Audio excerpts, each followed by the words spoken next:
আমি আছি ঝাড়সোকরায়, দেখতে পাচ্ছ জায়গাটা, এটা আমাদের গাড়ি। গাড়ির থেকে ট্যাঙ্কির থেকে তেল চুরি হয়ে গেছে, দেখতে পারো কিভাবে ভেঙে নিয়েছে।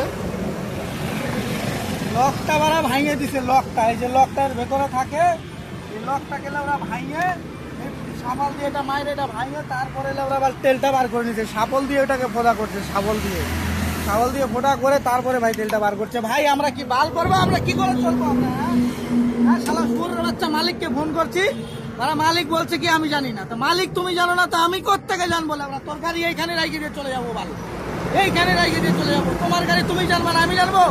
এখন 60 লিটার তেল গাড়িটার থেকে চুরি হয়ে গেছে, তেলটা আমি কোথার থেকে আনবো? আমার বাপের বাড়ি বিক্রি করে আনবো নাকি? ওরা তেলটা কোথেকে আনবো আমি?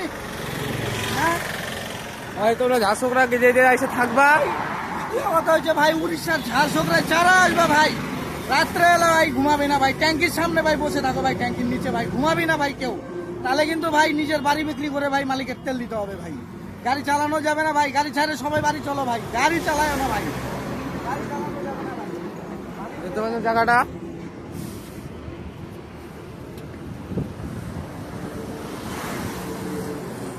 গাড়িটা চালাবিটা কি করে? হ্যাঁ কি করে গাড়ি চালাবে লোক?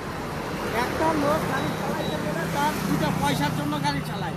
এখন আমি 500 কিলোমিটার রান করে আইছি, এখানে রাত্রেবেলা 3টার সময় ভাই ঘুমাইছি, 3টার সময় ঘুমাইছি ভাই, 5টার সময় উঠে দেখি ভাই গাড়ির ট্যাঙ্কির তেল শেষ, একদম একটুও তেল নাই।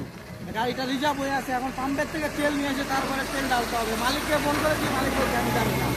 ম্যানেজারকে ফোন করেছি, ম্যানেজার বলে আমি কি করব? তাহলে আমি কি করব? গাড়িটা তো মালিকের, আমার না। আমার কি গাড়িটা? গাড়িটা তো মালিকের গাড়ি, তাহলে আমি কি করবো?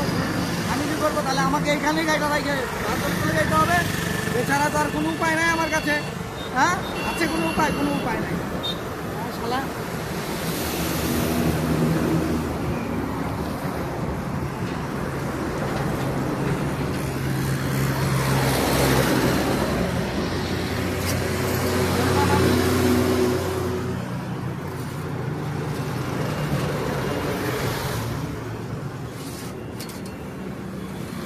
মানে সই করছে না তেল, হ্যাঁ ট্যাঙ্কিটার মধ্যে সই করছে না, তাহলে আমরা চলবো কি করে?